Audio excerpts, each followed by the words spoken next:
So hello everyone, welcome to Vedantu महाराष्ट्रामध्ये सर्वांचं स्वागत आहे. मग आज आपण बघणार आहोत most expected question from chapter number 7 that is wave optics. तो चैप्टर नंबर 7 में कौन कौन से मोस्ट एक्सपेक्टेड क्वेश्चन आ सकते हैं फॉर बोर्ड एग्जामिनेशन 2026 ये देख लेते हैं. तो मैं आज के सेशन में आप लोगों को सारे क्वेश्चन अलॉन्ग विद सॉल्यूशन में आपको सिखाने वाला हूं. तो ये सेशन आप लोगों के लिए काफी ज्यादा हम बोल सकते हैं बेनिफिशियल हो जाएगा अगर आप लोगों को वेव ऑप्टिक्स से रिलेटेड कोई भी क्वेश्चन मार्क होगा कि अभी तक हमारी स्टडी नहीं हुई वेव ऑप्टिक्स की, ये वेव ऑप्टिक्स में कौन कौन से क्वेश्चन आ सकते हैं. तो ये सारे जो डाउट्स है ये सारे क्लियर हो जाएंगे आज के सेशन के बाद. तो सब लोगों को इस सेशन को लास्ट तक देखना है और मेरे साथ ही आप लोगों को सॉल्व करना है. एक नोटबुक, एक पेंसिल ले लो, पेन ले लो और मेरे साथ सॉल्व करो. तो without wasting time let us begin. So from top 11 questions from this particular chapter wave optics, जो पहला क्वेश्चन आपके स्क्रीन पे you can see that is give Newton's corpuscular theory. तो न्यूटन्स कॉर्पस्क्यूलर थ्योरी से ही ये चैप्टर स्टार्ट होता है. तो हम लोग यहाँ पे बता देते हैं. तो यहाँ पे ये क्वेश्चन बेसिकली मैं आपको बता दूं 2 मार्क्स के लिए आता है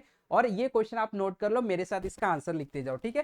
so when we talk about Newton corpuscular theory, 2 marks के लिए 4 पॉइंट लिखना है. हम लोग 4 पॉइंट यहाँ पे एक्सप्लेन कर सकते हैं. तो इनका कहना ये था कि जितने भी लाइट के सोर्स होते हैं उसमें से छोटे छोटे पार्टिकल्स एमिट होते हैं और ये जो पार्टिकल्स होते हैं ये पार्टिकल्स को हम बोलते हैं कॉर्पस्कल्स. क्या बोलते हैं? कॉर्पस्कल्स. ठीक है, तो लिख देते.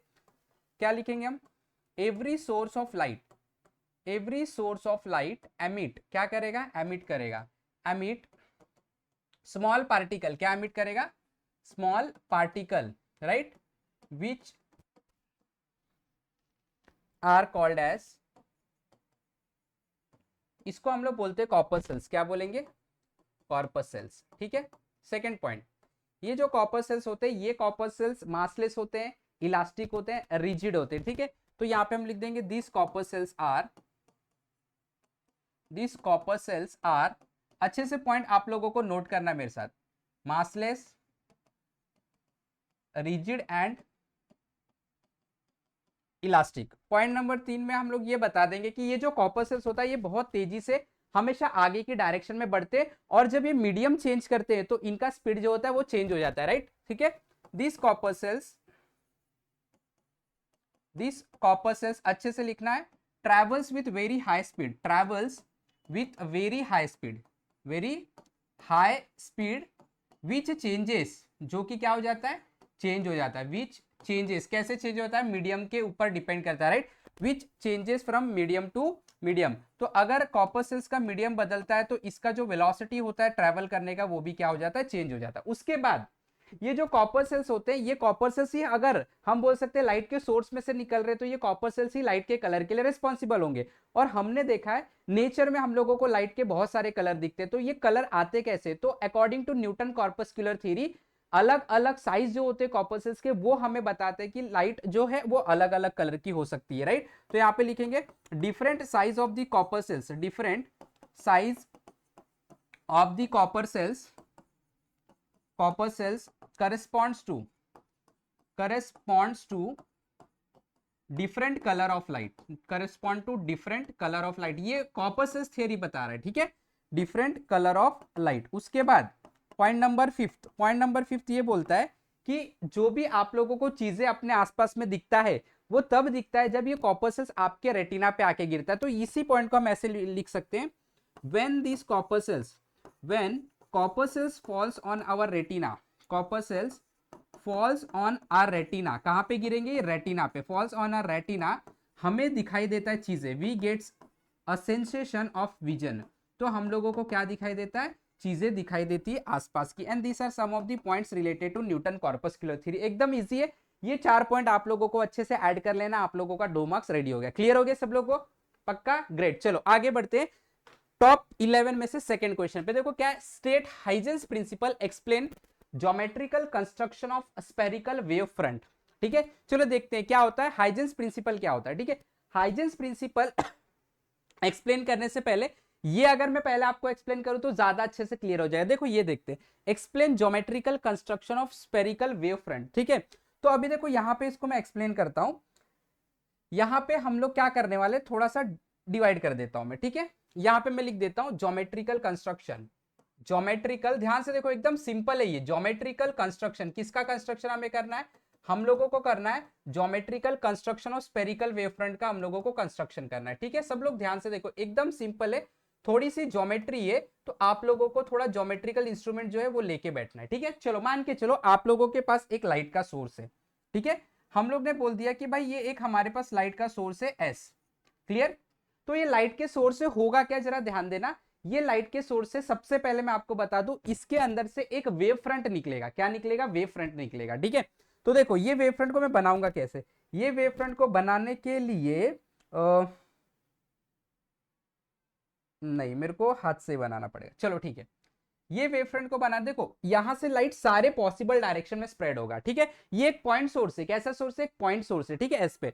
तो यहां से लाइट सारे डायरेक्शन में स्प्रेड होगा, कुछ लाइट यहां पे जाएगा, कुछ लाइट यहां पे, और ऐसे करके आप लोगों को क्या मिलेगा? एक वेव फ्रंट मिलेगा। क्या मिलेगा? एक वेव फ्रंट मिलेगा। तो मैं ऐसे बोल देता हूं, ये आपके पास एक वेव फ्रंट है, ठीक है। क्रॉस सेक्शन उस वेव फ्रंट का ये P है, और ये वाला जो साइड है वो Q है, ठीक है। अब देखो क्या होगा, इस वेव फ्रंट के क्रॉस सेक्शन पे ये वेव फ्रंट जो बना, देखो कैसा होता है वेव। ये आपका सोर्स है, तो ये देखो इस तरीके से वेव निकलते रहता है, आगे बढ़ते रहता है। तो ये जो सिंगल आप लोगों को चीज दिखाई दे रहा है, इसको हम लोग बोलते हैं cross section of the wave front. क्या बोलते हैं? Cross section of the wave front. तो देखो एकदम सिंपल ज्योमेट्री, आपको करना क्या है, आपको एक जो कंपास होता है उससे एक आर्क बनाना है, कोई भी डिस्टेंस का बना लो, कोई दिक्कत नहीं, ठीक है। अभी इसके ऊपर आप लोगों को कुछ पॉइंट इमेजिन करना है, ठीक है। तो जैसे मैंने यहाँ पे इमेजिन कर लिया ए बी सी डी और ई, ऐसे मैंने पॉइंट इमेजिन कर लिया, क्लियर।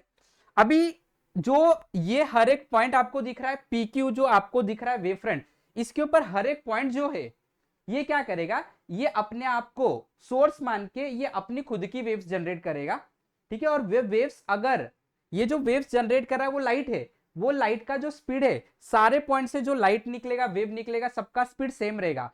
और टाइम अगर टी के बाद देखते हैं, तो जरा देखो स्पीड और डिस्टेंस के अगर मैं रिलेशन बताऊं, तो डिस्टेंस का फॉर्मूला होता है वेलोसिटी इनटू टाइम।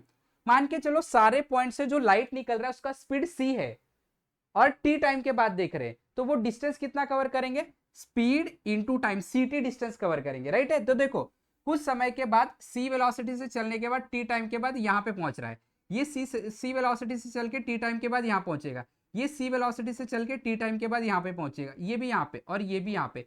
तो ये डिस्टेंस कितना है? सी इंटू टी है, वेलोसिटी इंटू टाइम। यहां से यहां तक का डिस्टेंस क्या है? सी इंटू टी। यहां से यहां तक का distance C into T, right. ये सारे डिस्टेंस सी इंटू टी है। तो क्या करना है आप लोगों को, आपको एक कंपास लेना है, सी इंटू टी डिस्टेंस का रेडियस मेजर करना है, और एक सर्कल बना देना है। ये सी इंटू डी डिस्टेंस है, यहाँ पे रख के इसको कंप्लीट एक सर्कल बना देना। तो मैं इसको अगर कंप्लीट एक सर्कल बना दूं, तो मेरे को इस तरीके का स्ट्रक्चर मिल जाएगा, क्लियर।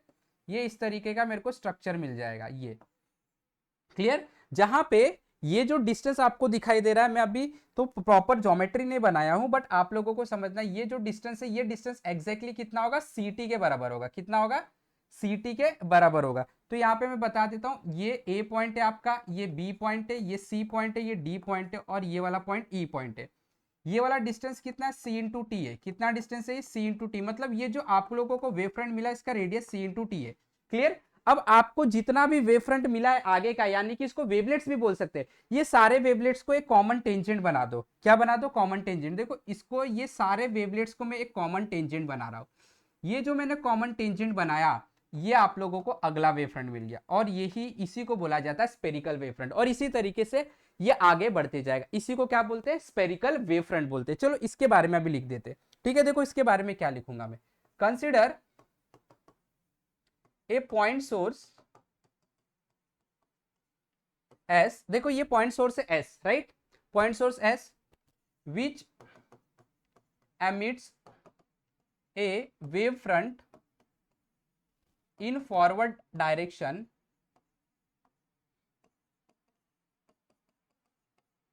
P Q. देखो ये जो आपको दिख रहा है पी क्यू वेव फ्रंट उसने एमिट किया, ठीक है। उसके बाद इस पी क्यू पे हर एक point, consider 5 point, let consider point, कौन कौन से पॉइंट है? A B C D E on P Q which act as a secondary source. ये क्या करेंगे? सेकेंडरी सोर्स का काम करेंगे। Secondary source and emits its own wavelet, ये खुद की वेवलेट जनरेट करेंगे of radius C into T. क्या रेडियस का, c इंटू टी रेडियस का, वेयर यहां पे बता दो, where c is velocity and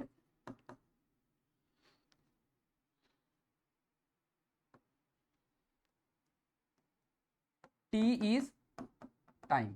ठीक है, उसके बाद ये सारे वेवलेट्स को कॉमन टेंजेंट लोगे तो आप लोगों को नेक्स्ट वेव फ्रंट मिलेगा। एक कॉमन टेंजेंट, जरा देखो, एक common tangent to all new wavelets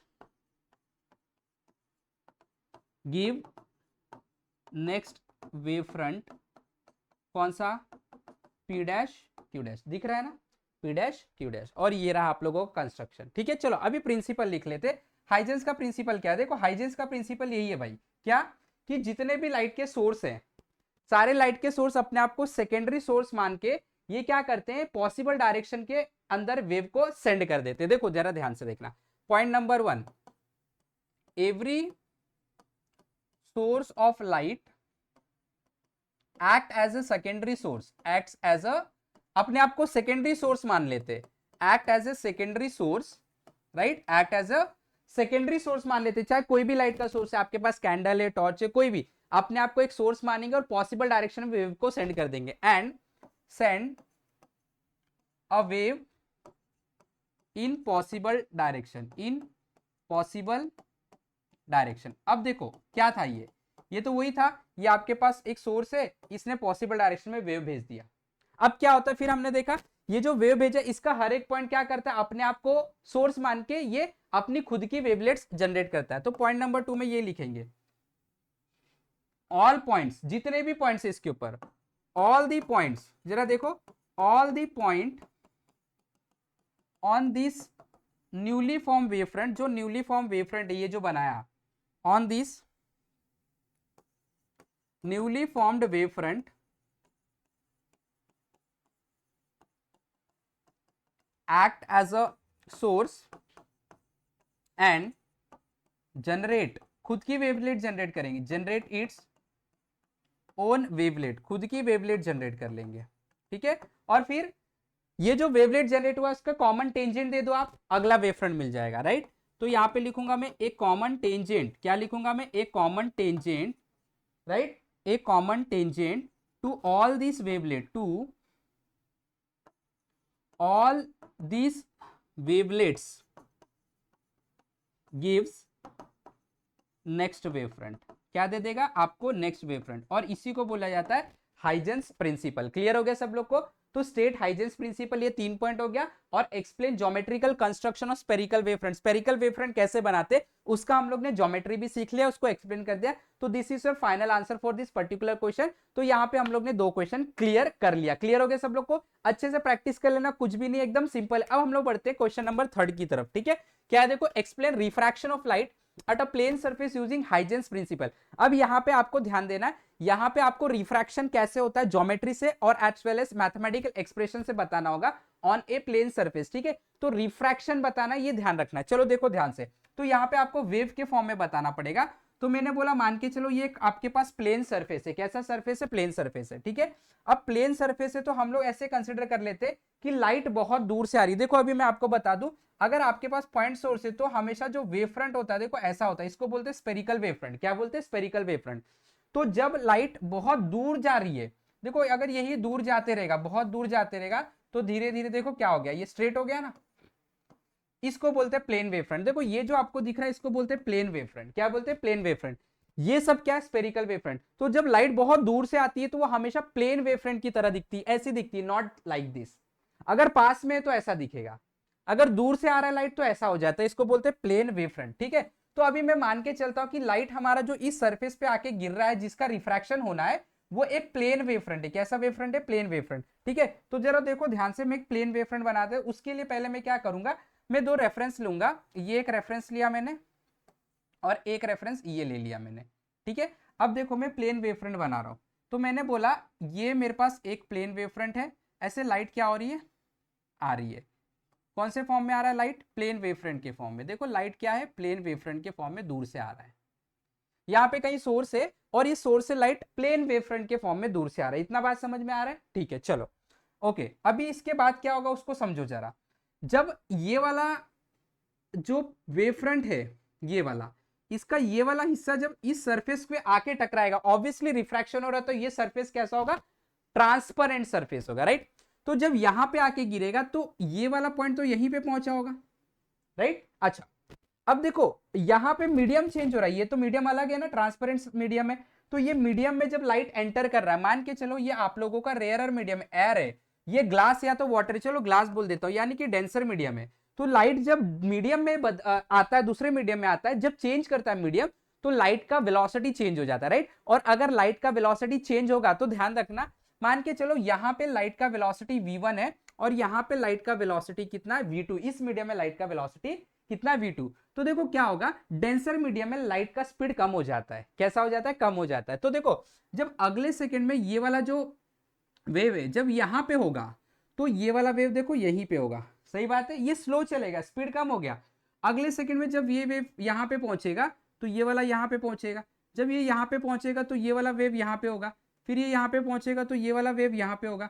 तो इसी तरीके से आगे बढ़ते जाएगा और ये वेव यहां पे होगा, और अगले सेकंड में जब ये वेव इस सरफेस को टच करेगा, हिट करेगा, तो ये वाला वेव यहां पे होगा, सही बात है। अच्छा, अब मैं क्या करूंगा, अब मैं एक कॉमन टेंजेंट लूंगा। तो अगला वेव फ्रंट कहां पे मिलता है, तो हम लोग को हाइजेंस ने क्या बताया था, हाइजेंस ने बताया था क्या करो, एक कॉमन टेंजेंट ले लो, जितना भी वेव आपके पास प्रेजेंट है, टू ऑल दिस वेव, जितना वेव आपके पास अभी प्रेजेंट है उनको कॉमन टेंजेंट बनाओ, अगला वेव फ्रंट मिलता है। तो देखो एक वेव मेरे पास ये प्रेजेंट है, एक वेव ये, मैं क्या करूंगा, इनका एक कॉमन टेंजेंट बनाऊंगा, क्या बनाऊंगा, कॉमन टेंजेंट। तो देखो यहां से मैंने ये कॉमन टेंजेंट बना दिया, इस वेव को भी टेंजेंट, इसको भी, कहां पे टच हो रहा है, ये टच हो रहा है इस पॉइंट पे, और ये पॉइंट, क्लियर। चाहिए तो इसको आप रफ कर दो, कोई दिक्कत नहीं है, ठीक है। अब देखो जरा ध्यान से,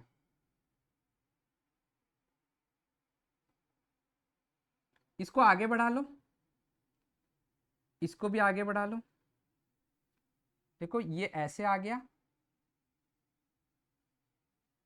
ये आप लोगों का इस तरीके से आ गया, और अब देखो ये कॉमन टेंजेंट लिए, हो गया आपका नया वेव, ये नया वेव फ्रंट है कॉमन टेंजेंट।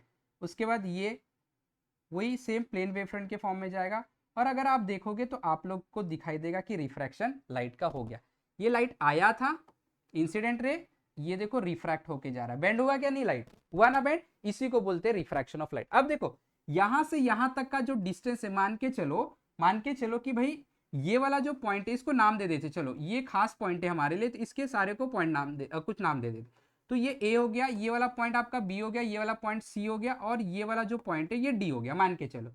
तो ये जो डिस्टेंस है बी से सी तक वो कितना होगा, तो डिस्टेंस का फॉर्मूला क्या होता है, स्पीड इंटू टाइम। मान के चलो यहां से यहां तक आने के लिए वेव को टाइम लगा टी, और यहां से यहां तक का स्पीड कितना था v1, तो डिस्टेंस कितना होगा, डिस्टेंस जो bc है, जो डिस्टेंस bc है वो होगा कितना, bc is equal to velocity into time होगा। सेम जब ये यहां से यहां तक पहुंचा t टाइम में, तो ये यहां से यहां तक पहुंचा, तो इसके लिए भी टाइम t लगा, लेकिन स्पीड अलग है, इधर का स्पीड v2 है। तो ये जो डिस्टेंस AD आप लोगों को दिख रहा है, ये वाला डिस्टेंस A से लेके D तक, ये होगा वेलोसिटी v2, और टाइम तो उतने लगा जो इसको लगा। तो ये दोनों का स्पीड अलग है लेकिन टाइम सेम है, और इसलिए डिस्टेंस भी अलग अलग हो गया, क्लियर हो गया, ये ज्योमेट्री हो गया। अब इसको मैथमेटिकली आप लोगों को प्रूफ करना, ये तो हम लोग ने geometrically explain refraction of light at plane surface, ये हाइजेंस प्रिंसिपल के हिसाब से हमने एक्सप्लेन कर लिया। अब मैथमेटिकली भी एक्सप्लेन करेंगे, देखो कैसे एक्सप्लेन करेंगे। यहां पे ABC, इन ट्राइंगल ABC देखोगे, इन ट्राइंगल ABC ध्यान से देखोगे आप लोग सब लोग, ठीक है। तो जो आप लोगों का इंसिडेंट वेव फ्रंट होता है, देखो ये इंसिडेंट वेव फ्रंट है, और जो सरफेस है उनके बीच का जो एंगल होता है उसको बोलते हैं एंगल ऑफ इंसिडेंस। जो जाता हुआ वेव फ्रंट है ये वाला, और सरफेस के बीच के एंगल को बोलते हैं एंगल ऑफ रिफ्रैक्शन, ठीक है। तो अगर ABC ट्राइंगल देखोगे और मैं आपको बोलूंगा उसके अंदर भाई आप लोग मुझे बताओ साइन आई क्या होगा, तो आप लोग क्या बोलोगे, साइन क्या होता है, अपोजिट अपॉन हाइपोटेनिस, अपोजिट है BC, हाइपोटेनिस है AC, राइट। तो यहाँ पे हम लिख देंगे भाई BC अपॉन AC हो जाएगा, राइट। और इसीलिए साइन आई क्या बन जाएगा, देखो BC का वैल्यू क्या है, BC का वैल्यू है V1 इंटू टी, तो ये हो गया आप लोगों का V1 into T upon AC, equation 1 बोल दो। सिमिलरली अब क्या करूंगा मैं, देखो अब मैं क्या करूंगा, अब मैं ये वाला ट्राइंगल देखूंगा ACD, ठीक है। तो यहाँ पे देखो इन ट्राइंगल ACD, अब ACD में वही काम करूंगा, मैं साइन आर की वैल्यू फाइंड करूंगा। ये आप लोगों के पास आर है, क्या है sine R, opposite upon hypotenuse, opposite क्या है AD, हाइपोटेनस क्या है AC, तो ये हो जाएगा AD अपॉन AC, और ये हो जाएगा आप लोगों का sine R is equal to AD का वैल्यू जरा देखो क्या है, AD का वैल्यू है V2 इंटू टी, राइट, तो ये हो जाएगा आप लोगों का V2 into T upon AC, इसको आप इक्वेशन नंबर 2 बोल दो। अब देखो जरा ध्यान से, स्नेल्स लॉ यूज करेंगे, रिफ्रैक्शन हो रहा है ना, तो रिफ्रैक्शन में हम लोगों को स्नेल्स लॉ यूज करना पड़ता है। वो बनाने के लिए मुझे क्या करना पड़ेगा, ये दोनों का रेशियो लेना पड़ेगा। देखो from equation 1 and 2, from equation 1 and 2, तो ये क्या हो जाएगा, देखो sine I upon sine R. ध्यान से देखना मैं क्या किया, ये दोनों इक्वेशन को डिवाइड कर रहा हूं। ये जो आपको प्यारा सा इक्वेशन दिख रहा है, इक्वेशन नंबर 1, और ये हमारा इक्वेशन नंबर 2, ये दोनों का हम लोग रेशियो लेंगे। क्या लेंगे, रेशियो। तो sine I upon sine R V1t upon AC है, लिख दो यहाँ पे V1t upon AC upon sine R का वैल्यू क्या है, V2t अपॉन AC। यहां पे मैं लिख दूंगा V2 into T upon AC, AC और AC कैंसिल, T और T कैंसिल, और आपको मिलेगा sine I upon sine R is equal to, सही बात है, क्या मिलेगा, V1 अपॉन V2। और दो वेलोसिटी का रेशियो क्या होता है, दो वेलोसिटी का रेशियो होता है रिफ्रैक्टिव इंडेक्स। और आप लोगों को देखो ये क्या मिल गया, ये स्नेल्स लॉ मिल गया। स्नेल्स लॉ ही तो हम लोगों को बताता है कि भाई ये जो सिस्टम है वो रिफ्रैक्शन हो रहा है, क्योंकि रिफ्रैक्शन में कौन सा लॉ काम करता है, स्नेल्स लॉ, और स्नेल्स लॉ हम लोग ने बना दिया। तो ये रहा आपकी कहानी, explain refraction of light at plane surface, geometry से भी एक्सप्लेन कर दिया हम लोग ने, और हम लोग ने यहाँ पे इसको मैथमेटिकली भी एक्सप्लेन कर दिया। क्लियर हो गया इतना सब लोगों को, पक्का। चलो अब हम लोग आगे बढ़ेंगे अगले क्वेश्चन की तरफ। अब देखो क्या है, explain reflection of light at a plane surface. अभी आप लोगों को रिफ्लेक्शन एक्सप्लेन करना है, क्या एक्सप्लेन करना है, रिफ्लेक्शन। चलो देखते हैं, अभी क्या एक्सप्लेन किया, रिफ्रैक्शन, अब एक्सप्लेन करते हैं रिफ्लेक्शन, कोई दिक्कत नहीं है। चलो देखो, ये हमारे पास एक सरफेस है, प्लेन सरफेस। कैसा सरफेस है, प्लेन सरफेस। अभी मैं क्या करूंगा, मैं बोलूंगा कि प्लेन वेव फ्रंट आ रहा है, तो देखो ये प्लेन वेव फ्रंट आया, done, okay. Plane wave front बनाना पड़ेगा, तो रेफरेंस बनाया हूं मैं,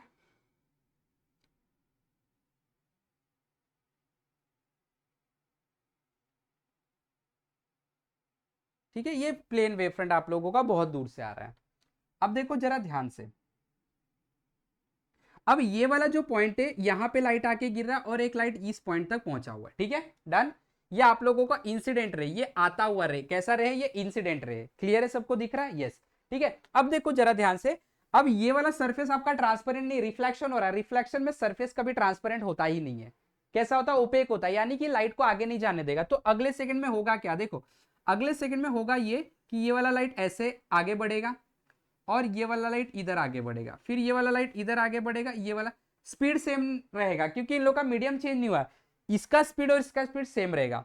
फिर जब ये वाला लाइट यहाँ पे पहुंचेगा, तो ये वाला लाइट यहाँ पे होगा, जब ये वाला लाइट अगले सेकंड में यहाँ पे होगा, ये यहाँ पे, ये यहाँ पे है, ये यहाँ पे है, ये यहाँ पे है, ये यहाँ पे, उसके बाद ये यहाँ पे, तो ये इसको टच कर लिया।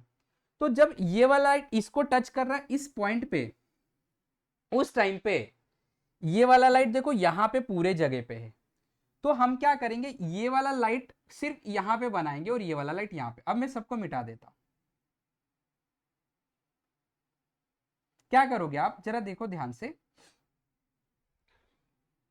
ये जो आपका लाइट है,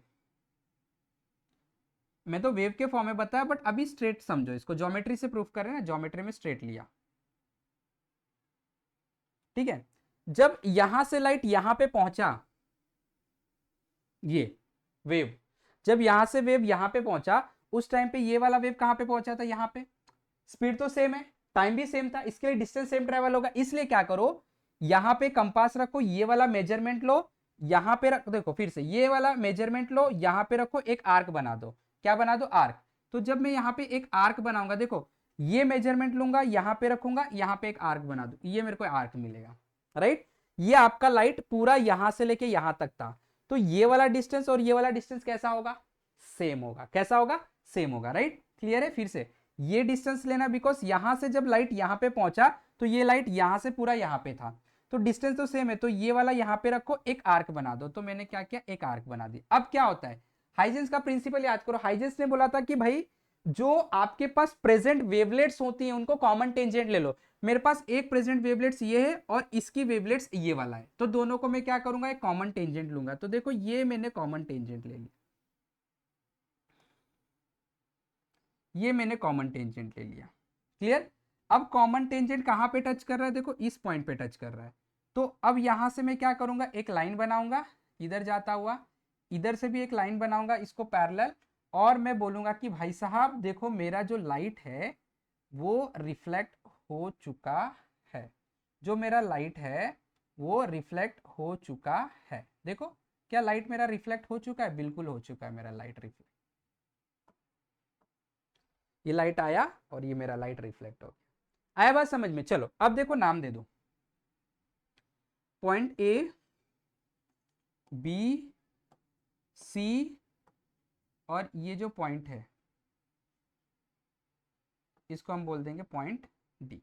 चलेगा। देखो ये आपका वेव फ्रंट है, वेव फ्रंट जो परपेंडिकुलर अपने साथ रखता है ये परपेंडिकुलर, उसको वेव नॉर्मल बोलते हैं, ये भी वेव नॉर्मल है। ठीक है। इंसिडेंट रे और सरफेस के बीच का एंगल होता है angle of incidence, reflected ray और सरफेस के बीच का एंगल होता है एंगल ऑफ रिफ्लेक्शन, ये आपका रिफ्रैक्टेड रे। डन। चलो देखो अभी ध्यान से, मेरे पास दो ट्राइंगल है, एक तो बी से डी और ए बी डी है, और एक है ए सी डी। ये दोनों ट्राइंगल में ज्योमेट्री से तो क्लियर दिख रहा है भाई लाइट रिफ्लेक्ट हो रहा है, अब मैथमेटिकली भी प्रूफ करना पड़ेगा। ठीक है चलो देखो कैसे प्रूफ करेंगे। पहले मैं क्या करूंगा, ए बी डी और ए सी डी को सिमिलर प्रूफ करूंगा। In triangle A B D and triangle A C D, देखो ये दोनों ट्राइंगल ए बी डी और ए सी डी, ये दोनों ट्राइंगल में मुझे आप लोग बताओगे क्या क्या चीज कॉमन है, क्या मुझे बताओ। दोनों ट्राइंगल ए बी डी और ए सी डी में दोनों में ए डी आ रहा है, यस कॉमन साइड है, राइट। क्या है कॉमन साइड, तो यहां पे मैं लिख दूंगा A D is equal to A D. जरा देखो ध्यान से, A D is equal to A D क्या है, कॉमन साइड है। क्या है ये, कॉमन साइड। ओके नेक्स्ट, क्या एंगल बी और एंगल सी दोनों 90 डिग्री है, यस। तो यहां पे लिखूंगा angle A B D is equal to angle कौन सा, ए सी डी, बराबर ना, हाँ ए सी डी। रीजन क्या लिखूंगा मैं, ईच 90 डिग्री, सही है। और उसके बाद अगर आपको मैं पूछूं क्या बी डी और ए सी का डिस्टेंस सेम है, यस। जब लाइट बी से डी पे पहुंचा था तो लाइट यहां से यहां तक पहुंचा था, टाइम तो सेम था। तो ए बी डी और ए सी कैसा है, सेम है। यहां पे लिखूंगा B D is equal to A C, ये क्या है, distance travel by light in same time, distance in same time, बराबर है। चलो अब देखो जरा ध्यान से, अब यहां पे अगर आप देखोगे तो हम लोगों ने दो ट्राइंगल के अंदर एक दो साइड और एक एंगल सेम प्रूफ कर लिया, तो इसका मतलब दोनों ट्राइंगल सिमिलर हो गया। याद करो 9th में पढ़े थे साइड एंगल साइड टेस्ट है, ये दोनों ट्राइंगल को हमने सिमिलर बता दिया। और 10 यहां पे मैं लिखूंगा भाई और बहनों की from side angle side test, side angle side, देखो साइड एंगल साइड, राइट। ये दोनों triangle that is triangle A B D और A C D and triangle A C D are similar. कैसा है, सिमिलर, यानी कि triangle A B C is similar to triangle A C D. और जब triangle दो सिमिलर होते हैं ना तो उनके दो ऐसे एंगल, ध्यान देना, दो ऐसे एंगल जो ऐसे साइड के सामने आ रहे, जो साइड सेम है वो भी सेम हो जाते हैं। नहीं समझा, देखो अभी समझेगा। ये वाला साइड देखो, क्या बी डी साइड और ए सी साइड सेम है, बिल्कुल सेम है। देखो तो इनके सामने जो एंगल आ रहे हैं वो सेम हो जाएंगे। तो देखो बीडी के सामने एंगल क्या आ रहा है, बीडी के सामने एंगल आ रहा है आई, और सीडी के सामने एंगल क्या आ रहा है, सॉरी सीडी के सामने नहीं, बीडी के सामने, देखो पहले बीडी इसके सामने एंगल है आई, और एसी एसी के सामने एंगल क्या है, देखो ये ए है ये सी है, इसके सामने एंगल है आर। तो अगर बीडी और एसी सेम है तो इनके सामने बीडी के सामने आई और एसी के सामने आर, ये दोनों भी सेम हो जाएंगे। तो यहां पे लिखूंगा 10 angle I is equal to angle R. क्यों, क्योंकि एंगल आई और एंगल आर ऐसे दो साइड के सामने वाले एंगल है जो साइड सिमिलर है। तो यहां पे लिखूंगा opposite angle of similar side, similar side के अपोजिट एंगल जो होते हैं वो सेम होते हैं, are same in similar triangle, अगर ट्राइंगल सिमिलर है तो। और इसलिए angle I is equal to angle R अगर मैं प्रूफ कर लेता तो ये तो लॉ ऑफ रिफ्लेक्शन है, बराबर। तो ये हम लोग ने प्रूफ कर लिया और ये आप लोगों का आंसर हो गया। क्लियर हो गया, कुछ भी नहीं था, पक्का सिंपल है। चलो अब आगे बढ़ेंगे हम लोग अगले क्वेश्चन की तरफ। अगला क्वेश्चन देखो क्या है, what is Brewster's law, derive an expression for Brewster's law. तो ब्रूस्टर्स लॉ क्या है, ब्रूस्टर्स लॉ आप लोगों को एंगल फाइंड करने के बारे में बताता है, कौन सा पोलराइजिंग एंगल बोला जाए, पोलराइजिंग एंगल या ब्रूस्टर्स एंगल बोलते, देखते हैं क्या है। तो सबसे पहले जो ब्रूस्टर्स लॉ है वो क्या है उसको मैं बता देता हूं। देखो ब्रूस्टर्स लॉ जो है वो है tan inverse of refractive index is equal to polarising angle IP. देखो इसको लिख दो,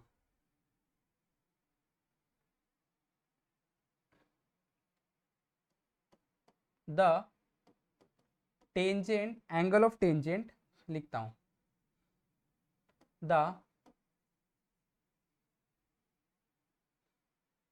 टेंजेंट, लिख देता हूं the tangent of angle of refractive index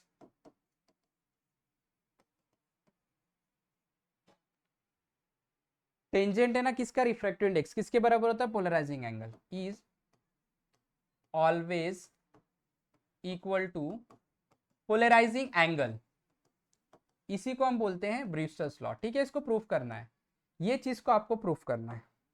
चलो प्रूफ करेंगे, देखो कैसे प्रूफ करेंगे।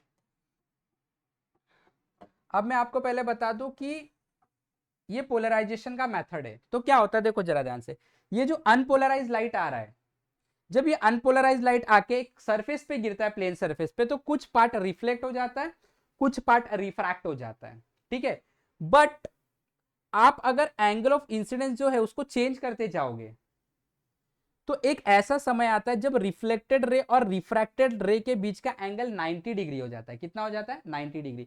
तो जब ऐसा हो जाता है तो जो भी लाइट रिफ्लेक्टेड होती है पूरी तरीके से पोलराइज हो जाती है। तो देखो इसमें ये डायरेक्शन का भी लाइट है और ये वाले डायरेक्शन का भी है।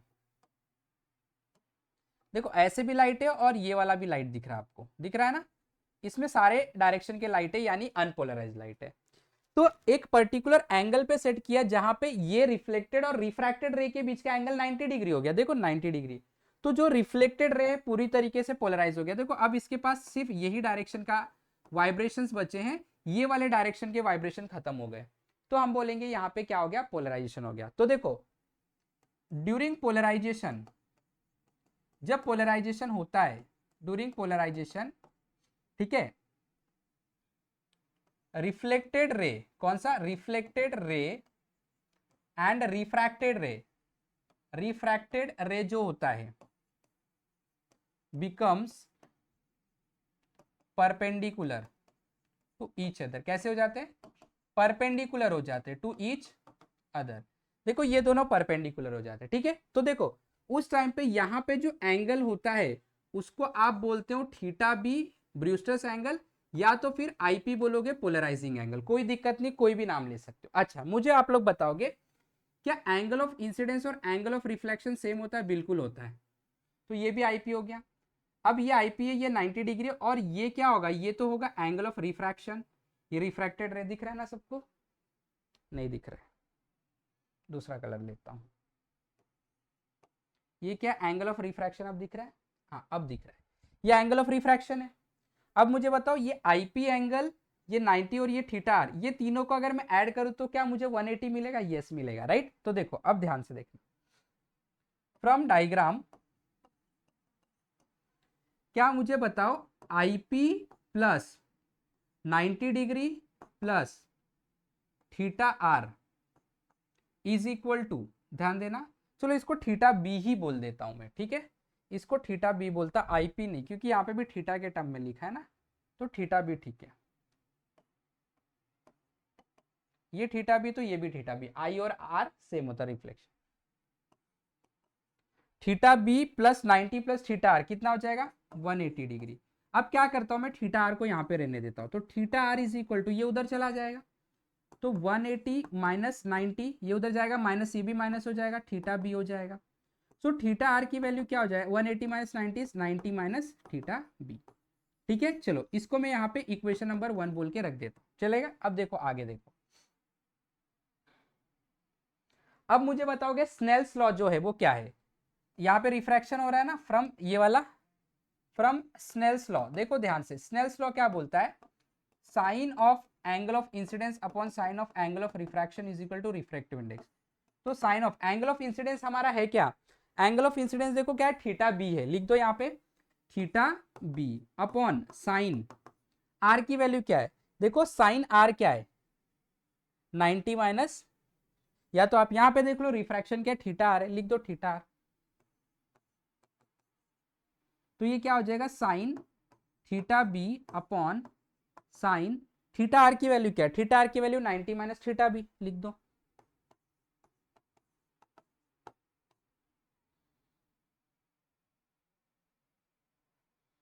Is equal to refractive index. अब मुझे बताओ साइन थीटा बी, इधर लिख देता हूं साइन थीटा बी अपॉन, क्या sine 90 minus theta cos theta होता है, यस होता है। तो ये हो गया cos theta B is equal to refractive index. Sine upon cos क्या होता है, टेन होता है, तो tan theta B is equal to refractive index. तो टेन को अगर मैं उधर भेजूंगा तो क्या हो जाएगा, tan inverse of refractive index of is equal to theta B, और इसी को बोला जाता है ब्रूस्टर्स लॉ। और ये हमारा आंसर बन गया। क्लियर हो गया सबको, तो एकदम सिंपल था। ये क्वेश्चन आप लोगों का 2 मार्क्स के लिए पूछा जाता है। क्लियर, अच्छे से प्रैक्टिस कर लेना आप लोगों को। क्लियर, चलो अब आगे बढ़ते हैं।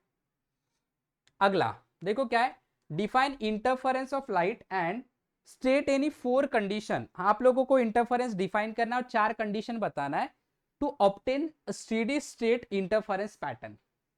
तो सबसे पहले इंटरफेरेंस ऑफ लाइट का डेफिनेशन हम लोग बता देंगे। तो डेफिनेशन तो ये इंटरफेरेंस का क्या है, जब 2 या 2 से ज्यादा लाइट एक पॉइंट पे मिलते हैं तो वहां पे जो लाइट की इंटेंसिटी होती है वो बदल जाती है, इसी को बोला जाता है इंटरफेरेंस ऑफ लाइट। चाहे तो बढ़ जाएगी चाहे तो कम हो जाएगी, तो ये हम लोग बोलते हैं इंटरफेरेंस। तो यहाँ पे लिखेंगे the variation in intensity of light, the variation in intense, just a second, the variation in intensity of light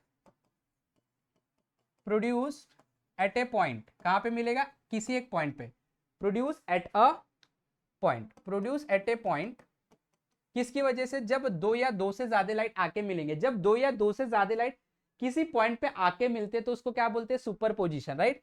eight a point due to superposition of wave, due to superposition of wave is called as, इसी को बोलते interference of light, is called as interference of light. Clear हो गया सबको, चलो आगे बढ़ते, देखो क्या है फिर, state any 4 condition to obtain steady state interference pattern. चलो ये भी बता देते। अब कंडीशन टू ऑब्टेन क्या, स्टेडी इंटरफेरेंस पैटर्न। अगर परफेक्ट इंटरफेरेंस पैटर्न आपको ऑब्टेन करना है तो आपको करना क्या पड़ेगा, कितने कंडीशन है, चलो डिस्कस करेंगे एक एक करके। तो सबसे पहला का कंडीशन है, जो 2 लाइट आके मिल रहे और इंटरफेरेंस पैटर्न बना रहे वो दोनों लाइट मोनोक्रोमेटिक होने चाहिए, यानी कि सेम फ्रीक्वेंसी के सेम कलर के होना चाहिए। तो point number 1, both light of source, sorry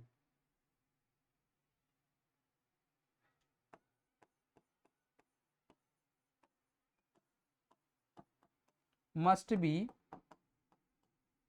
monochromatic. कैसे रहने चाहिए, मोनोक्रोमेटिक रहने चाहिए। Second, both source of light, या तो बोथ लाइट भी बोल सकते हैं, must have same amplitude and intensity. Obviously अगर एम्पलीट्यूड सेम है तो इंटेंसिटी भी सेम रहेगा, ठीक है।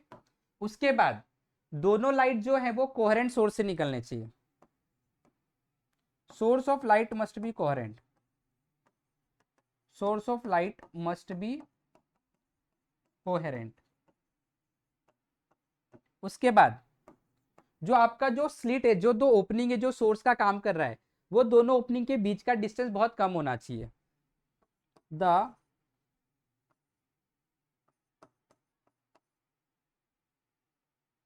distance between slits must be small। जो आपका सोर्स और जो स्क्रीन है जहां पे इंटरफेरेंस पैटर्न ऑब्टेन हो रहा है दोनों के बीच में डिस्टेंस बहुत ज्यादा होना चाहिए। द डिस्टेंस बिटवीन क्या source of light, source and screen screen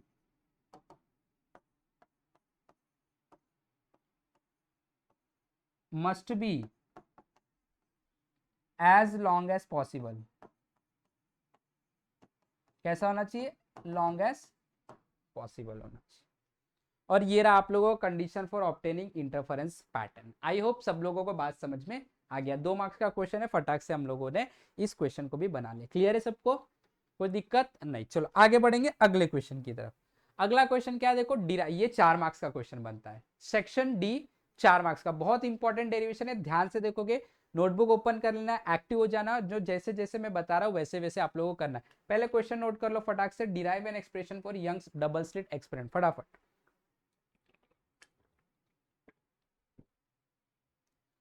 try करो, फटाफट क्वेश्चन लिख लो।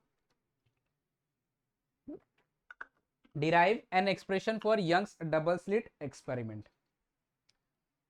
फ्रिंज विड्थ, इसको ऐसा भी आता है, derive an expression for fringe width of interference pattern. ठीक है, या तो ऐसा भी आता है, शो दैट फ्रिंज और डार्क बैंड और bright band are equally spaced, ऐसे भी करके आता है। तो सारे जो डेरिवेशन है, यही सबसे इंपॉर्टेंट और मेन डेरिवेशन है इस चैप्टर का। ठीक है, चलो स्टार्ट करते हैं।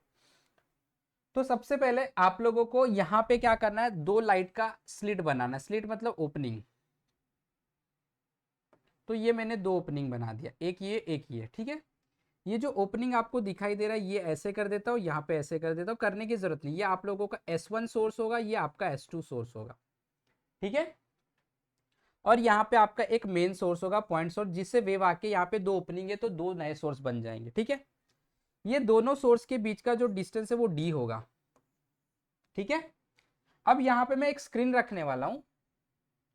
अब यहाँ पे ध्यान से देखोगे, अब ये स्क्रीन से ये वाले सोर्स से एक लाइट यहाँ पे पहुंच सकता है, बिल्कुल पहुंच सकता है, यहाँ पे पहुंच गया मान के।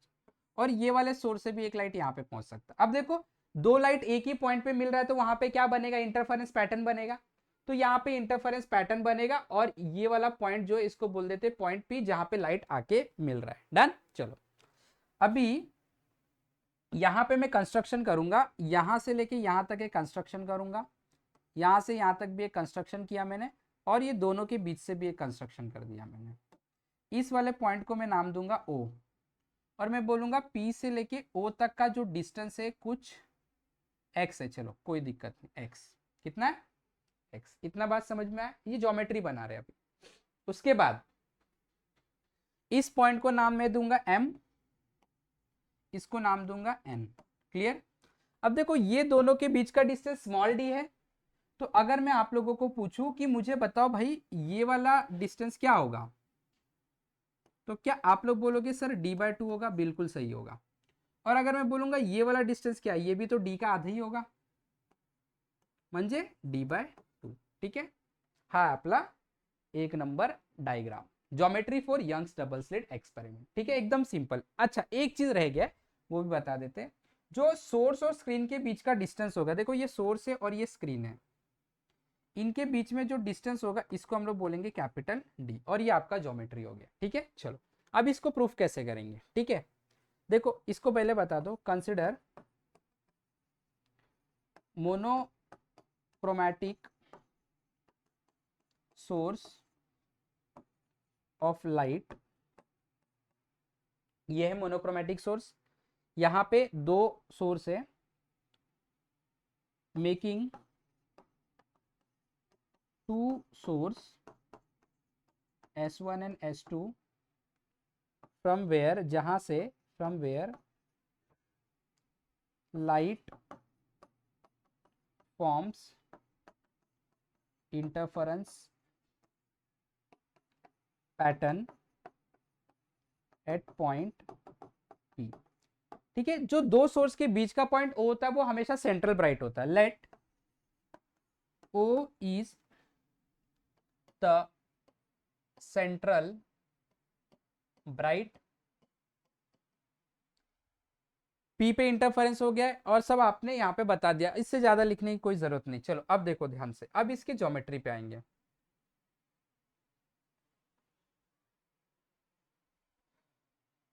इसको तो यहीं पे लिख देते हैं।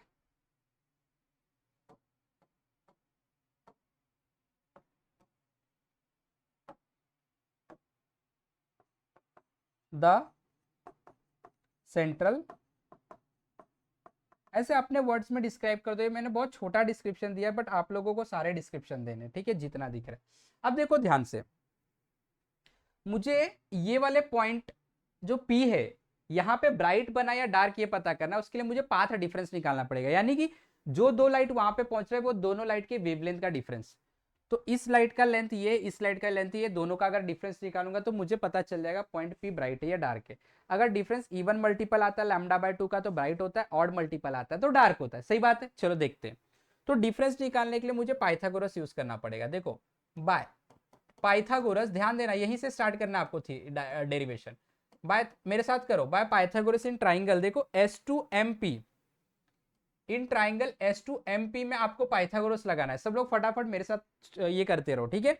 चलो देखो, अगर मैं पाइथागोरस लगाऊं S2MP ट्राइंगल में तो क्या बनेगा, S2P का स्क्वायर, ध्यान से देखोगे ये बनेगा S2P का square is equal to S2M square plus MP का स्क्वायर प्लस MP का स्क्वायर। सही है, चलो वैल्यूज रखूंगा मैं। S2P का square is equal to S2M, देखो S2 से M क्या डिस्टेंस है, कैपिटल D, लिख दो यहाँ पे D स्क्वायर प्लस MP, देखो क्या है MP। अगर आप यहां से यहां तक का डिस्टेंस देखोगे तो x है और ये वाला डिस्टेंस D/2, तो M से P तक का जो डिस्टेंस है वो x प्लस D/2। तो यहाँ पे हम लिख देंगे x plus D/2 the whole square. तो ये हो जाएगा आप लोगों का S2P का square is equal to D square plus A plus B whole square लगा दो, A square plus 2 into A into B plus B का स्क्वायर, ये b है, D स्क्वायर 2 का स्क्वायर क्या होगा 4। सॉरी, क्लियर हो गया। चलो अब इसको मैं बोल दूंगा इक्वेशन नंबर 1। अब इसको छोड़ दो, अब दूसरा जो ट्राइंगल S1NP, इसमें आपको पाइथागोरस लगाना है, ठीक है। सेम, अब by Pythagoras in triangle S1NP, देखो S1NP में पाइथागोरस लगाओ। चलो मेरे साथ, S1P का square, S1P square is equal to क्या बनेगा, S1N इसका स्क्वायर प्लस NP का स्क्वायर। सही है क्या, चेक करो। यस, S1N की वैल्यू क्या है, कैपिटल D। तो ये हो गया आप लोगों का S1P square is equal to capital D का स्क्वायर प्लस NP, देखो क्या ये रहा, P से O तक का डिस्टेंस कितना है, x है। ये क्या, P से O तक का डिस्टेंस क्या है, x है। सही है, अच्छा मेरे को ये चाहिए, ये डिस्टेंस D/2 है, यस। अगर मैं पूरे x में से D/2 माइनस कर दूं तो ये मिल जाएगा, यस। तो ये हो गया x minus D/2, a minus B the whole square लगा दो, S1P square is equal to D square plus a minus B whole square क्या होता है, a square minus 2 into A into B plus B का square. इसको बोल दो equation number 2। अब मैं क्या करूंगा, S2P, देखो S2P में से S1P माइनस करेंगे तो डिफरेंस पता चलेगा। S1P S2P ये दोनों का डिफरेंस लूंगा, ठीक है। दोनों का मैं क्या करने वाला हूं, डिफरेंस लेने वाला हूं। देखो ध्यान से, फ्रॉम 1 and 2,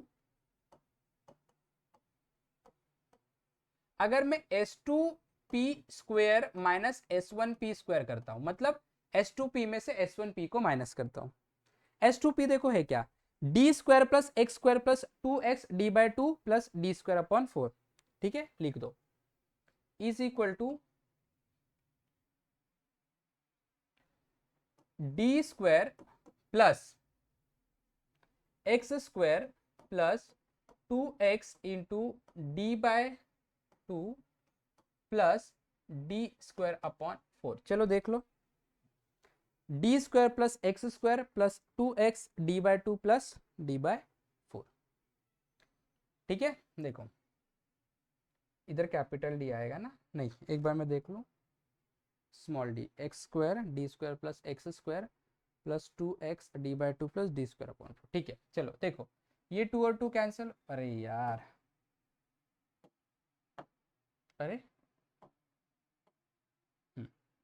ये 2 और ये 2 कैंसिल हो गया, राइट। माइनस माइनस, अब माइनस आया तो ब्रैकेट लगा देने का। S1p का स्क्वायर जो है उसकी वैल्यू रखो, D square plus x square minus 2x d/2 plus D square upon 4। D square minus x square, sorry plus है, plus x square minus 2x d/2 plus D square upon 4। 2x d/2 plus D square upon 4, ये दोनों cancel, bracket open करेंगे sign change हो जाएगा, तो आपको मिलेगा s2p square minus s1p का square is equal to D square plus x square plus x into D plus D square upon 4। Sign change करेंगे, ब्रैकेट ओपन करेंगे, इधर प्लस है तो माइनस हो जाएगा, minus D square minus x square plus x into D minus D square upon 4। जो जो cancel होता है ना उसको कैंसिल कर देंगे। देखो ध्यान से, ये डी स्क्वायर प्लस में इधर माइनस में कैंसिल कर दो, एक्स स्क्वायर प्लस में इधर माइनस में कैंसिल कर दो, D square upon 4 D square upon 4 cancel, और आपको मिलेगा s2p का स्क्वायर माइनस s1p का स्क्वायर इज इक्वल टू क्या, x D plus x D, क्या मिल गया आपको 2x, राइट। अब देखो ध्यान से, आपको s2p माइनस s1p चाहिए था, आपको मिला क्या, आपको s2p square minus s1p square मिल गया, नहीं चलेगा तो a square minus B square को तोड़ के लिख दो, a प्लस बी और a minus B, a plus B a minus B, A square minus B square था, a plus B a minus B लिख दिया is equal to 2x D. आपको ये वाला वैल्यू चाहिए डिफरेंस, तो इसको उधर भेज दो, तो ये बन जाएगा आप लोगों का s2p minus s1p is equal to 2 into x D upon s2p plus s1p, s2p plus s1p। Clear, okay. अब देखो जरा ध्यान से,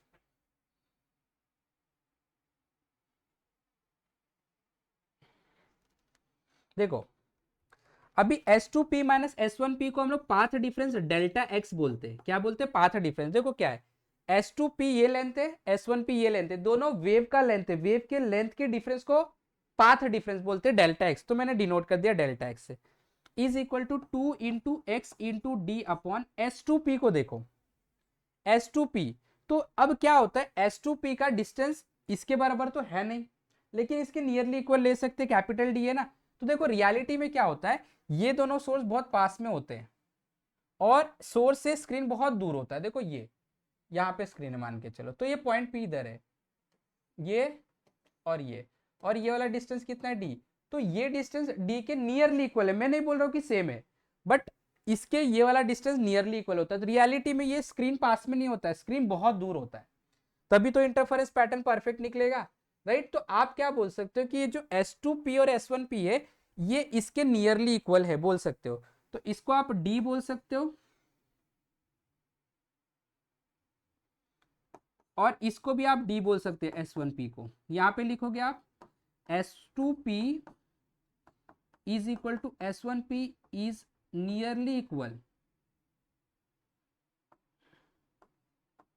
nearly equal to capital D, nearly equal, हाँ सेम नहीं। अब देखो तो delta x is equal to, यानी कि path difference is equal to क्या होगा, 2x डी अपॉन 2d हो जाएगा,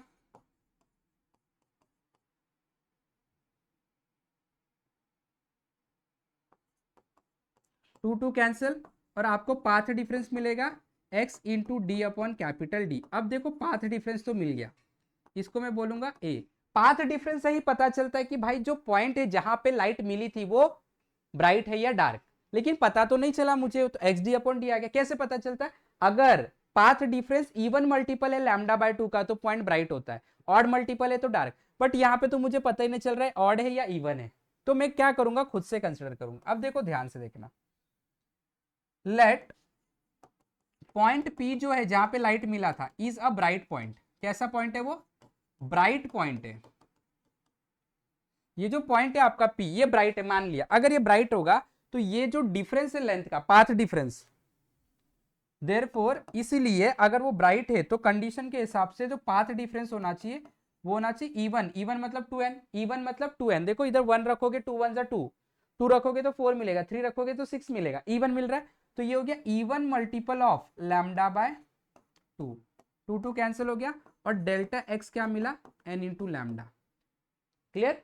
डेल्टा एक्स का वैल्यू क्या है? एक्स डी अपॉन डी है, रख दो यहाँ पे, x D upon D is equal to N lambda. Reason लिख दो भाई, from equation A. Equation A से लेके हम लोग ने यहां से। अब देखो ध्यान से, x को अकेले रहने दो। अगर x को अकेले रखोगे तो कैपिटल डी ऊपर जाएगा और ये स्मॉल डी इसके नीचे आ जाएगा। और देखो ये वाला जो फॉर्मूला मिला, इससे आपको पता चल जाएगा कि भाई ब्राइट पॉइंट जो भी बनेगा उनके बीच में क्या क्या डिस्टेंस होंगे। ठीक है, जैसे आप n की वैल्यू 1 रख रहे हो तो सेंटर से पहला वाला ब्राइट कितने दूरी पे बनेगा मिल जाएगा। 2 रखोगे n की वैल्यू, सेकेंड वाला ब्राइट, और इस तरीके से आप लोगों को डिस्टेंस मिल जाएगा। ये किसका कंडीशन हो गया? ब्राइट का। अब डार्क की बात कर लेते। अब मान लेते कि भाई पॉइंट डार्क है। Let point P is a dark point. कैसा पॉइंट है पॉइंट P? Dark point. अगर डार्क पॉइंट है देयरफॉर जो पाथ डिफरेंस होना चाहिए वो क्या होना चाहिए? Odd multiple, 2 odd multiple lambda by 2 का होना चाहिए, राइट? यहाँ पे n की वैल्यू 1 रखो, 2 1 जा 2, 2 माइनस 1 1, 1 क्या है? ऑड नंबर है। 2 रखो, 2 2 जा 4 माइनस 1 3, आ रहा है ऑड। हाँ, बट डेल्टा एक्स की वैल्यू है क्या? X D upon capital D. लिखो, इसको मैं लिख सकता हूं x D upon capital D लिख सकता हूं, is equal to 2n minus 1 lambda by 2। Reason बोल दो कहां से लेके आया भाई? फ्रॉम 1 ए से, इक्वेशन ए से लाया गया इसे। x को अकेले रहने दो, 2n माइनस 1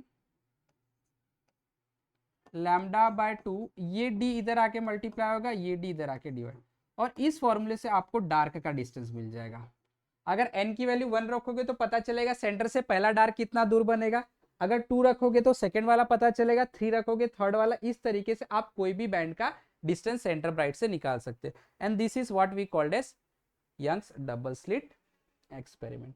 समझ में आ गया क्या? देखो सब लोग, कुछ भी नहीं है, कुछ भी नहीं, एकदम सिंपल है। यंग्स डबल स्लिट एक्सपेरिमेंट, एक दो बार प्रैक्टिस कर लो, काम बन जाएगा। चलो आगे बढ़ेंगे। अब अगला क्वेश्चन क्या है? देखो, define Fraunhofer and Fresnel diffraction. अभी हम लोगों को फ्रॉनहोफर और फ्रेशनल डाइफ्रैक्शन बताना है। ठीक है, चलो बता लेते हैं क्या होता है। देखो पहले फ्रॉनहोफर की बात करता हूं मैं।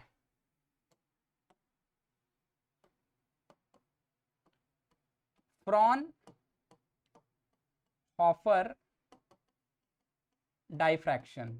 अब देखो इसमें क्या होता है फ्रॉनहोफर डाइफ्रैक्शन में, जो आपका सोर्स होता है, जब ये डाइफ्रैक्शन का एक्सपेरिमेंट करते हैं, अगर सोर्स और जो स्क्रीन है जहां पे डाइफ्रैक्शन पैटर्न बनने वाला है वो दोनों के बीच का डिस्टेंस बहुत ज्यादा है, लार्ज है, इनफाइनाइट है, तो उस टाइप के डाइफ्रैक्शन मेथड को बोलते हैं फ्रॉनहोफर डाइफ्रैक्शन। तो लिख देते हैं, इफ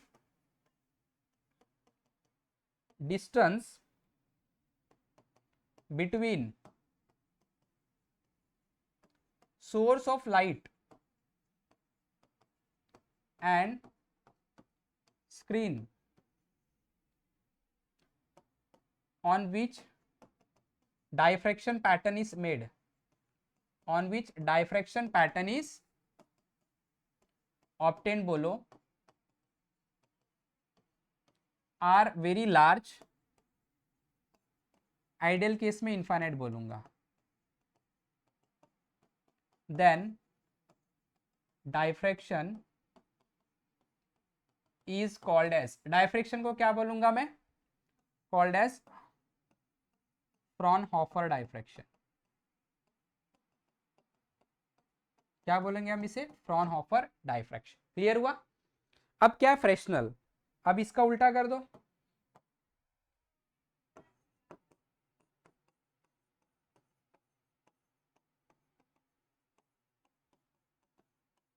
इसमें क्या होता है, अगर मान के चलो सोर्स और स्क्रीन के बीच का डिस्टेंस मेजरेबल है, फाइनाइट है, तो फ्रेशनल हो जाए। ठीक है, इफ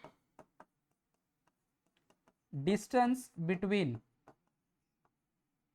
अगर डिस्टेंस किसके बीच का, source of light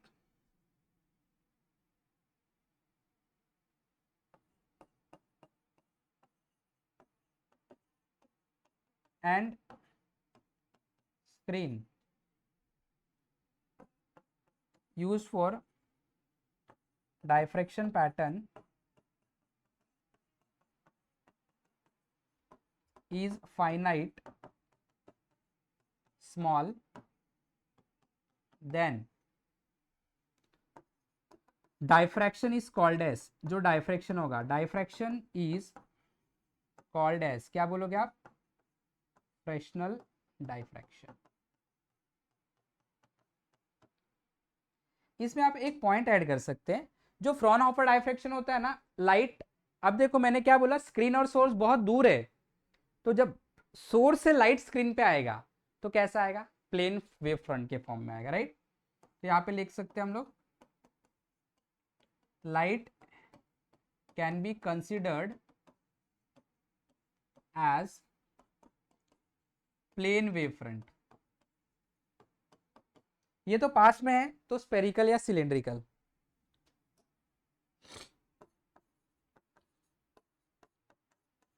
light can be considered as spherical या cylindrical वेव फ्रंट। और ये रहा आप लोगों का फ्रेशनल और फ्रॉनहोफर डायफ्रैक्शन। क्लियर है सब लोगों को, कोई डाउट नहीं, पक्का, आगे बढ़ेंगे। अब देखो अगला क्वेश्चन क्या है, डिफाइन रिजॉल्विंग पावर। मैं पहले आपको बता दूं रिजॉल्विंग पावर का मतलब क्या होता है। रिजॉल्विंग पावर हर एक ऑप्टिकल इंस्ट्रूमेंट की एबिलिटी होती है, किसकी होती है, ऑप्टिकल इंस्ट्रूमेंट की एबिलिटी होती है कि दो ऑब्जेक्ट जो बहुत दूर है या तो एकदम पास में है उसको सेपरेट दिखाना।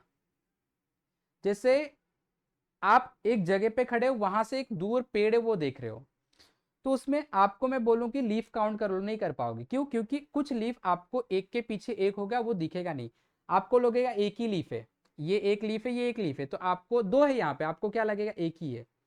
तो आपका आइज रिजॉल्व नहीं कर पा रहा, ये दो ऑब्जेक्ट को दो अलग ऑब्जेक्ट दिखाई नहीं पा रहा है, वो दोनों ऑब्जेक्ट को एक सिंगल ऑब्जेक्ट कंसिडर कर रहा है। तो मैं बोलूंगा आइज जो है आपका इस ऑब्जेक्ट को रिजॉल्व नहीं कर पाया। तो रिजॉल्विंग पावर है क्या, ये उस आइस का, आपके आइस की एबिलिटी है कि भाई ये जो दो ऑब्जेक्ट एकदम पास में है इसको एकदम सेपरेट देख सके, राइट। तो यहां पे मैं डिफाइन कैसे करूंगा, देखो मैं क्या डिफाइन करूंगा, द एबिलिटी, ये एबिलिटी है of an optical system to ability, देखो इसको टेक्निकल टर्म में लिखते हैं, the ability an optical system to, क्या लिख सकते हैं टर्म हम लोग, ऑप्टिकल सिस्टम टू सेपरेट, या तो डिस्टिंग्विश लिख देते हैं, to distinguish, to separate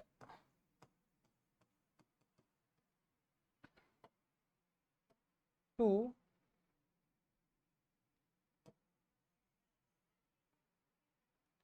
the ability of an optical instrument to distinguish, किसको अलग करके पहचानना है, to separate very close object,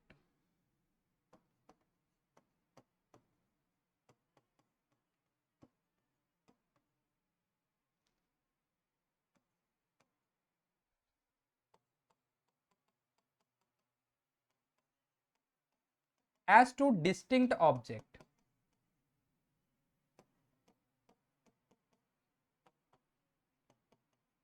is called as resolving power। बराबर ना।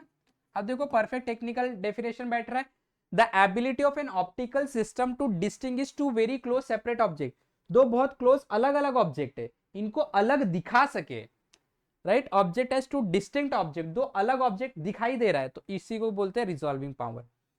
रिजॉल्विंग पावर का जो फॉर्मूला होता है, resolving power is reciprocal of resolving angle। आप इसको लिख सकते हैं resolving power is equal to 1/θ। D theta क्या रिजॉल्विंग एंगल होता है। तो ये आपका डेफिनेशन क्लियर है। चलो आगे बढ़ेंगे। अगला क्वेश्चन क्या है देखो, give Rayleigh criteria for resolution of 2 point object when their images are unresolved, just resolved and well resolved. अब देखो जरा ध्यान से देखो, इसको समझो। रिले क्राइटेरिया क्या बताता है कि जब भी कोई ऑब्जेक्ट से लाइट आपके आंखों में आता है तो वो ऑब्जेक्ट आपको दिखता है। तो एक्चुअल में होता क्या, वहां पे डाइफ्रैक्शन पैटर्न बनता है। यानी कि देखो ये एक स्टार है, ठीक है, ठीक है, यहां पे ये आपकी आईज है, ठीक है। तो जब ये लाइट आपके आंखों पे आएगा स्टार से और आपको स्टार क्लियर दिख रहा है, तो एक्चुअल में होता क्या, एक्चुअल में ये होता है कि यहाँ पे ना ऐसा डाइफ्रैक्शन पैटर्न बनता है आपके आईज में। तो देखो ये जो मैक्सिमम इंटेंसिटी वाला हिस्सा है देखो आपके आईज में जा रहा है, तो आपको ये क्लियर दिखाई देगा। अरे बात समझ में। तो देखो यहाँ पे रिले क्राइटेरिया आपको क्या बताता है, रिले क्राइटेरिया आप लोगों को बताता है, ध्यान देना। यहाँ पे ना दो सेपरेट ऑब्जेक्ट है। कैसे सेपरेट, देखो यहाँ पे ना दो सेपरेट ऑब्जेक्ट है ऑलरेडी यहाँ पे, लेकिन आप बहुत दूर हो, जब आप आईज से देखते हो, ये मान के चलो आपकी आईज है, तो ये ऑब्जेक्ट से लाइट आता है यहाँ पे गिरता है, ये ऑब्जेक्ट से लाइट आता है यहाँ पे गिरता है, तो यहाँ पे लाइट गिर रहा है और यहाँ पे गिरा, तो ये डाइफ्रैक्शन पैटर्न आप लोगों का देखो इस तरीके का बनेगा। और इसका डाइफ्रैक्शन पैटर्न कैसे बनेगा, देखो दोनों का डाइफ्रैक्शन पैटर्न एक दूसरे के ऊपर ओवरलैप हो रहा है। तो यहां से डाइफ्रैक्शन, यहां से डाइफ्रैक्शन एक दूसरे के ऊपर ओवरलैप हो गया, तो दोनों ऑब्जेक्ट का इमेज जो आपके आंखों में बन रहा है एक के ऊपर एक बन जाएगा, तो आपको दो सेपरेट ऑब्जेक्ट नहीं दिखाई देगा। उसको ही देखो यहाँ पे दो सेपरेट ऑब्जेक्ट दिख रहा है क्या, आपको नहीं दिख रहा है, क्योंकि ये सेपरेट ही है, बट यहां से लाइट जो आपकी ये आई से आपकी आईज में आ रही थी एक दूसरे के ऊपर ओवरलैप हो गई, और इसलिए इसको बोलते हैं अनरिजॉल्व इमेज। क्या लिखा है, क्लियर है, हाँ दिख रहा है, अनरिजॉल्व। क्या बोलते हैं, अनरिजॉल्व। उसके बाद मान के चलो आप थोड़ा पास में जाते हो। अब देखो ध्यान से, अगर आप थोड़ा सा पास में चले गए ऑब्जेक्ट के, ये तो आपका ऑब्जेक्ट था ही, अब आपकी आईज यहाँ पे है, स्क्रीन वहीं पे है, यहाँ पे बना, बराबर ना, ये अब देखो थोड़ा सा सेपरेट हो ही रहा है, जहां पे इसका जो मैक्सिमम है देखो ये वाला हिस्सा, इसका ये वाला, इस वाले हिस्से के मिनिमम पे गिर रहा है, देखो नीचे वाले पे गिर रहा है, और इसका मैक्सिमम इसके नीचे वाले हिस्से पे गिरा, इसको बोलते हैं जस्ट रिजॉल्व इमेज। तो थोड़ा सा ये सेपरेट होना स्टार्ट हो जाता है, जस्ट रिजॉल्व इमेज, क्लियर। और जब आप और पास चले जाते हो, जब आप ऑब्जेक्ट के और पास में चले जाते हैं, ये आपका ऑब्जेक्ट है, आप ये देखो आइस इधर आ गया, अब देखो इसका प्रॉपर जो इमेज बनेगा वो यहाँ पे बनेगा, इसका यहाँ पे देखो ये ओवरलैप हो रहे क्या, नहीं हो रहे, तो ये दो ऑब्जेक्ट आपको सेपरेट दिखाई देगा, देखो दिख रहा है, यस। इसको बोलते हैं वेल रिजॉल्व, इसको बोलते हैं जस्ट रिजॉल्व, इसको बोलते हैं अनरिजॉल्व। तो ये डायग्राम आप लोगों को वहां पे बनाना पड़ेगा। तो यही है give Rayleigh criteria for yes resolution of 2 point close object when their images are unresolved, just resolved, well resolved. Clear हो गया। तो ये डायग्राम भी अच्छे से आप लोगों को पढ़ के जाना है। डायग्राम दिख रहा है ना, मेरे हिसाब से तो दिखना चाहिए, दिख रहा है। Unresolved, just resolved, well resolved, ठीक है, क्लियर हो गया, पक्का अच्छे से दिखना चाहिए आप लोगों को। अब हम लोग बढ़ते अगले क्वेश्चन की तरफ। देखो अगला क्वेश्चन क्या है, distinguish between interference and diffraction of light. ये भी 2 मार्क्स का ये क्वेश्चन है, इसको भी हम समझ लेते हैं। चलो डिस्टिंग्विश कर लेते, नोटबुक में आप लोगों को बना लेना, ऐसे कॉलम बना लेना सेपरेट, और वहां पे हम डिस्टिंग्विश करेंगे, ठीक है। चलो interference and diffraction of light, sorry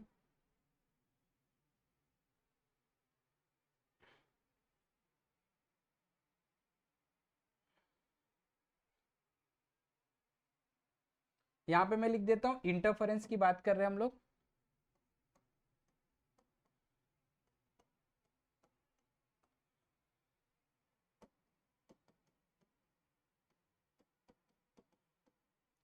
चलो देखते हैं। सबसे पहले इंटरफेरेंस क्या होता है। इंटरफेरेंस में एक ही सिंगल पॉइंट पे दो या दो से ज्यादा लाइट आके मिलते बट अलग अलग सोर्स से, ठीक है। डाइफ्रेक्शन में ऐसा नहीं होता। चलो लिख देते हैं, पहले ऐड कर लेते हैं।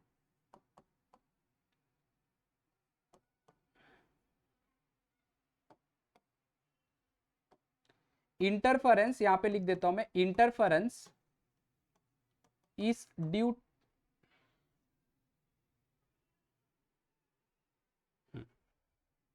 interference is due to superposition of two or more wave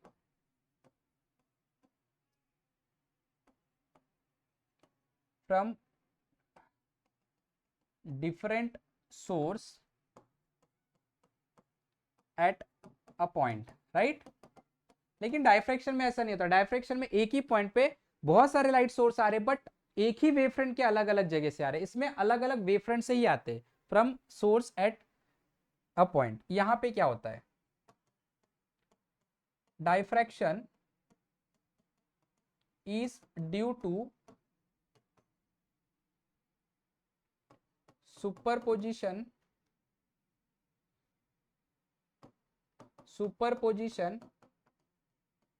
of light wave coming from different point but from same wavefront,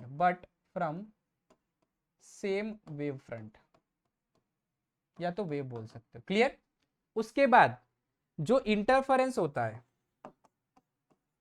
all the fringes are of equal intensity. इसके अंदर कैसा होता है, इक्वल इंटेंसिटी के fringes बनते हैं, equal intensity and equal width. But इसमें जो पैटर्न बनता है डायफ्रेक्शन में, जो सेंटर वाला रहता है उसका विड्थ भी ज्यादा रहता है, ब्राइटनेस भी, इंटेंसिटी भी ज्यादा रहता है, ठीक है। Central bright is of maximum intensity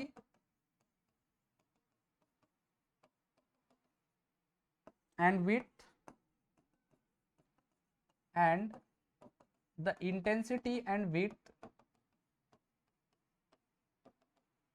goes on decreasing। क्या हो जाता है, डिक्रीज होने लगता है, goes on decreasing as we move away from central bright।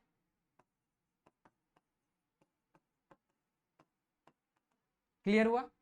उसके बाद पॉइंट नंबर 3, इसमें भी हम पॉइंट नंबर 3 ऐड करते हैं। पॉइंट नंबर 3 में हम लोग लिख सकते हैं इंटरफेरेंस जो होता है। देखो इंटरफेरेंस में क्या होता है कि जो लाइट होता है वो स्ट्रेट लाइन में ट्रैवल करके एक पॉइंट पे मीट करता है, ठीक है।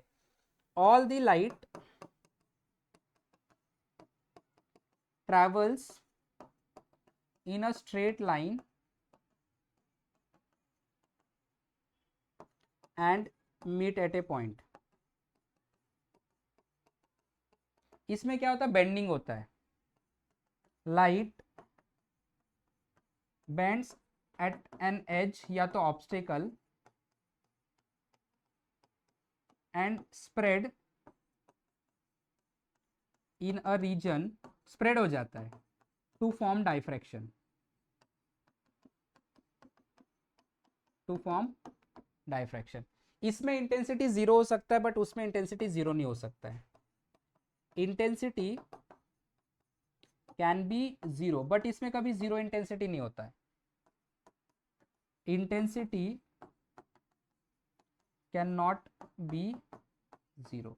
4 पॉइंट इनफ है आप लोगों का। तो ये है आप लोगों का distinguish between interference and diffraction. Clear हो गया। तो यहाँ पे हमारा टॉप 11 क्वेश्चन समाप्त होता है, खत्म होता है। तो आई होप कि सब लोगों को बहुत अच्छे से समझ में आ गया। एक बार अच्छे से प्रैक्टिस कर लेना, ये मोस्ट एक्सपेक्टेड क्वेश्चन है इस पर्टिकुलर चैप्टर तक। तो आज के लिए इतना ही। हम लोग मिलते हैं नेक्स्ट सेशन में, जहां पे हम लोग नेक्स्ट चैप्टर का टॉप मोस्ट 11, जो टॉप 11 मोस्ट एक्सपेक्टेड क्वेश्चन है उसके सेशन को लेके आएंगे। टिल देन आप लोगों को ये जो सेशन है इसको फटाफट शेयर कर देना अपने दोस्तों को। अगर आप चैनल पे नए तो आप लोगों को फटाफट ये वीडियो को लाइक कर देना है, शेयर कर देना और सब्सक्राइब कर देना है। और सब लोगों को बेल आइकन भी प्रेस करना so that you don't miss any update in future. तो इसी तरीके से हमारे साथ जुड़े रहे, सीखते रहे। Have wonderful day, have wonderful learning. Thank you very much, bye bye.